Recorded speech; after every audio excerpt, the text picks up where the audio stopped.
بسم اللہ الرحمن الرحیم۔ مولانا صاحب کا جو نقطۂ نظر ہے کہ موبائل میں اگر قرآن مجید کو رکھا جا رہا ہے تو نعوذ باللہ قرآن مجید کی توہین ہے۔ اس حوالے سے ہم نے اہل علم کے آراء کو ذکر کیا، فتاویٰ ذکر کیے گئے اور بتایا گیا کہ مولانا کی باتیں صحیح نہیں ہیں۔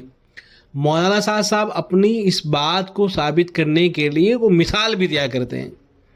مولانا نے ایک مثال دے رکھی ہے، مثال یہ دے رکھی ہے کہ جیسے اگر پیشاب کی جو تھیلی آتی ہے، وہ تھیلی جس میں پیشاب رکھا جاتا ہے، تو کیا کوئی آدمی یہ گوارا کر سکتا ہے کہ اس پیشاب کی تھیلی کو پاک کرے، اس میں سے پیشاب نکالے اور اس کے اندر پھر پاک پانی ڈالے اور اس میں سے پانی پیے؟ کیا کوئی طبیعت، کوئی سلیم الطبع آدمی اس بات کو گوارا کر سکتا ہے؟ ظاہر ہے سب لوگ کہیں گے کہ نہیں، طبیعت گوارا نہیں کرتی ہے۔ تو جیسے پیشاب کی تھیلی میں پانی پینا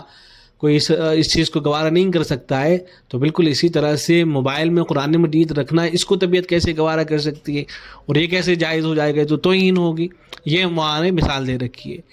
اللہ رب العزت جزائے خیر عطا فرمائے۔ حضرت مولانا زید صاحب مظاہری ندوی دامت برکاتہ العالیہ جو دارالعلوم ندوۃ العلماء لکھنؤ کے استاد ہیں، وہاں حدیث اور فقہ پڑھاتے ہیں، حضرت نے مولانا صاحب جو کچھ فرماتے ہیں اس کا جواب عنایت کیا ہے، وہ جواب سماعت کر لیجئے۔ مولانا نے لکھا ہے، مولانا زید ندوی مظاہری دامت برکاتہ العالیہ نے، عنوان ہے مولانا کی بیان کردہ ایک دلیل یا تمثیل کا مختصر جائزہ۔ مولانا دامت برکاتہ اس بات کو ثابت کرنے کے لیے کہ موبائل میں قرآن پاک سننا اس کی توہین ہے، سمجھانے کی غرض سے بطور مثال اور بطور دلیل کے یہ بھی بیان فرماتے ہیں کہ مریض کے لیے پیشاب دانی بنائی جاتی ہے، اس کو اگر دھو کر پاک و صاف کر لیا جائے یا نئی خرید کر لائی جائے جس کو استعمال بھی نہ کیا گیا ہو اور دوسرا کوئی برتن بھی موجود نہ ہو، تب بھی کیا اس پیشاب دانی میں پانی پینے کو جی گوارا کرے گا؟ پھر مولانا اس سے نتیجہ نکالتے ہیں کہ اسی طرح موبائل وغیرہ جس میں 10 قسم کی گندی چیزیں بھری ہوئی ہیں، ایک بٹن دباؤ گانا، دوسرا بٹن دباؤ تو قرآن پاک، ایک ہی آلے میں دونوں چیزیں ہیں، یہ تو قرآن پاک کی کھلی ہوئی توہین ہے، کیسے اس کو جی گوارا کرتا ہے؟ یہ مولانا صاحب کی بات ہوگی۔ اب اس پر تفصیلات سنیں حضرت مولانا زید ندوی مظاہری دامت برکاتہ العالیہ کا۔ حضرت فرماتے ہیں کہ مخاطبین و سامعین مولانا کی اس بات کو سن کر عشش کرتے ہیں کہ واقعی کیسی گہری بات مولانا نے فرما دی ہے، آج تک کسی عالم نے اس طرف توجہ نہیں دلائی، اور خود مولانا دامت برکاتہ بھی اس مثال کو گویا مقیس علیہ بناتے ہیں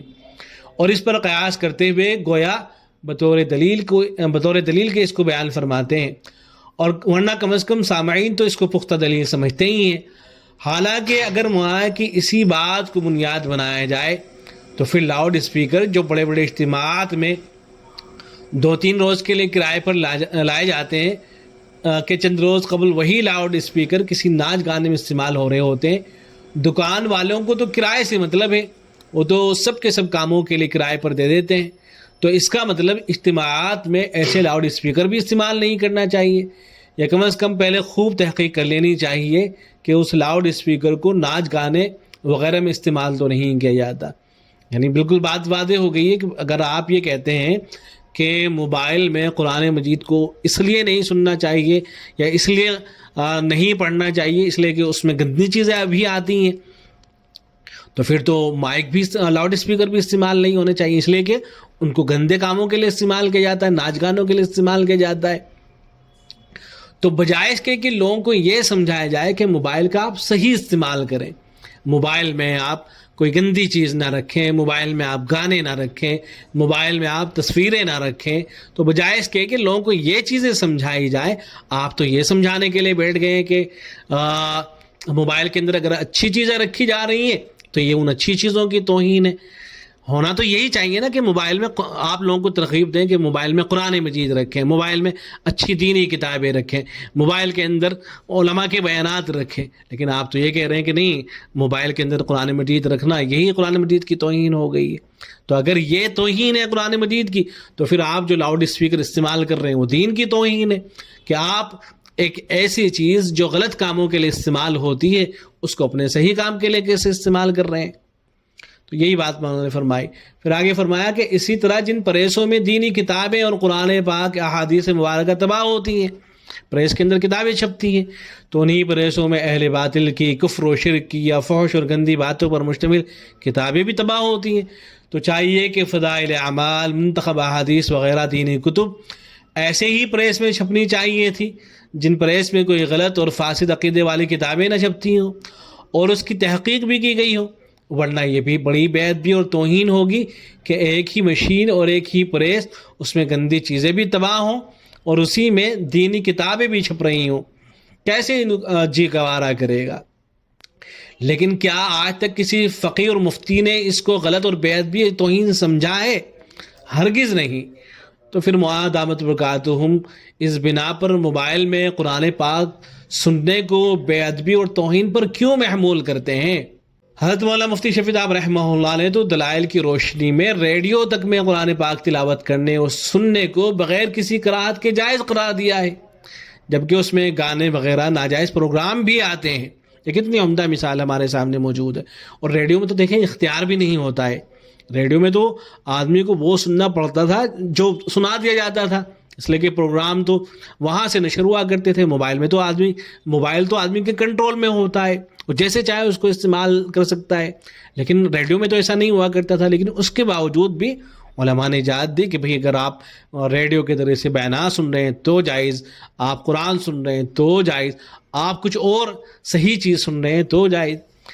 جبکہ اس میں گانے وغیرہ ناجائز پروگرام بھی آتے ہیں۔ کسی فقیہ مجتہد نے آج تک اس بنا پر اس میں قرآن پاک سننے کو بے ادبی اور توہین نہیں قرار دیا، اس بنا پر مولانا بے ادبی اور توہین کا دعویٰ کر رہے ہیں۔ مولانا یہ ساری باتیں کبار علماء و فقہا کی تصریحات کے بالکل خلاف ہیں۔ اللہ کرے کہ مولانا کی یہ باتیں سمجھ میں آ جائیں اور مولانا کے جو متبعین ہیں ان کی بھی سمجھ میں آ جائے۔ مولانا کے جو متبعین ہیں وہ یہ کہہ رہے ہوتے ہیں کہ مولانا تو لوگوں کو ترغیب دینے کے لیے باتیں کرتے ہیں۔ ارے بھائی، ترغیب دینے کے لیے باتیں نہیں کی جاتی ہیں کہ قرآن مجید کی یہ توہین ہو گئی۔ ترغیب دینے کا مطلب یہ ہوتا ہے کہ لوگوں کو یہ کہا جائے کہ آپ یا تو موبائل سے ہی استعمال کریں یا موبائل ہی کا استعمال نہ کریں۔ ہمارے یہاں تبلیغ جماعت میں مثلا موبائل استعمال کرنے کی اجازت نہیں ہے، تو آپ ٹھیک ہے، لیکن آپ فتوے دینے بیٹھ جائیں